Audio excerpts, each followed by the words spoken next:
Welcome in. It is day 213, and you're speaking to the Meeples Champion.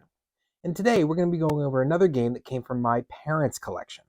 This is an older school game. It's one that we played a lot as kids, and I still have a lot of nostalgia when I think of the game. The game is called Payday. Now, Payday is a game that, well, I think about it as a kid, and I remember how much fun I had playing it. It does not exactly hold up when you pull it out, you pull out the instructions, you read what that game does. Because at the end of the day, the game is complete luck. The whole concept is rolling dice. You've pre-picked how many times you want to go through the calendar. So usually you do 3 runs through the calendar, but you could do less, you could do more. And you're just about where you land, acquiring different types of things from the month for mail and for other items, building up your money, and at the end of the day, when you finish up all the months, seeing who got the most money. It's a fun game, I think, for kids. It allows you to get a little used to the counting, it's a lot of color on there. There's a lot of things to collect. You get excited. You definitely don't know who's going to win. Somebody could be running away with it, and then somebody else starts to catch up. It has some fun in it, I think, for the younger kids. But I think as you get older and you start to play more games, and games like the games I have, this kind of game, a roll and move and that decides what you do game, starts to get dwindling and dwindling in your collection, to the point where in my collection, with the exception of Mega Monopoly, I don't have another roll and move game. I've really eliminated those. It just doesn't feel like it's a intellectual battle. It feels like it's just a battle of luck, and you're just hoping to be the lucky one that night. It's not something I'm huge into these days. That being said, it's still got a lot of nostalgic feel for it. It's not one I would say no to if my sisters or parents said, "Lou, do you want to play a game of Payday?" So why don't we jump in? Let's talk about our 7 categories and see where this one lands for us.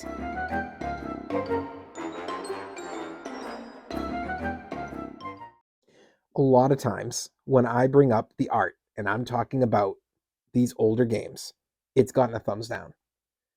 I am going to give, just barely, this one a little bit different of a move because I actually don't hate the front of this box. I think compared to every other box we've talked about that I've said nostalgia in the past few weeks, this is the best one of them. I really like what they do with this box. I think it does grab some attention, and between the nostalgia and the fact that it's not overwhelming, it's not too much color. It's got its name, it's got a little picture, and then it's just some blue. I like that. I think for this style game, it's exactly the kind of front you should have. The inside, I love the board. It is such a good looking board. I really enjoy that. I have to give the art a thumbs up.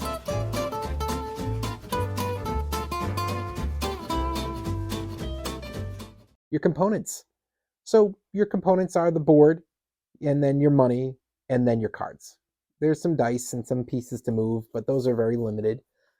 Everything's fine. I don't feel like they did that bad. Yeah, the money, I have those complaints about games like Monopoly and such that have this kind of bad money.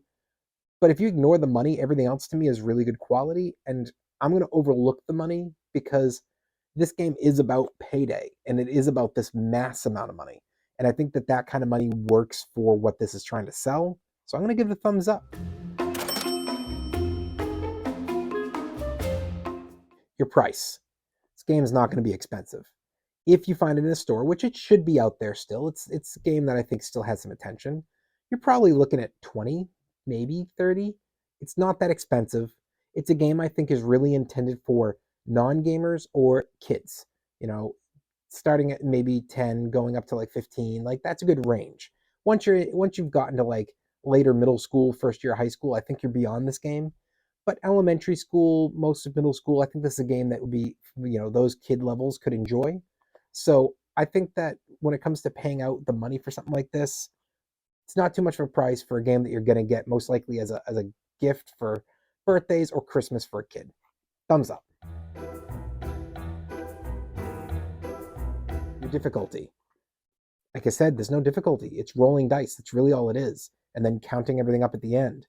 I think that this is nothing that's going to attract a beginner that's not a kid or an experienced or an expert. It's got to be a thumbs down.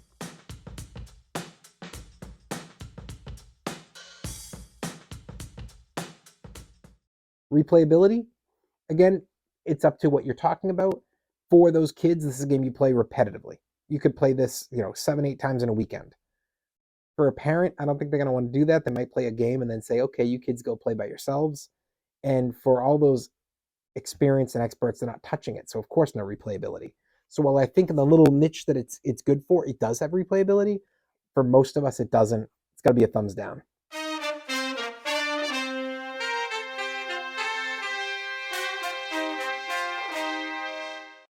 Keys to victory: roll and win. That's it. There's no keys to victory in this game. It's just a plain thumbs down.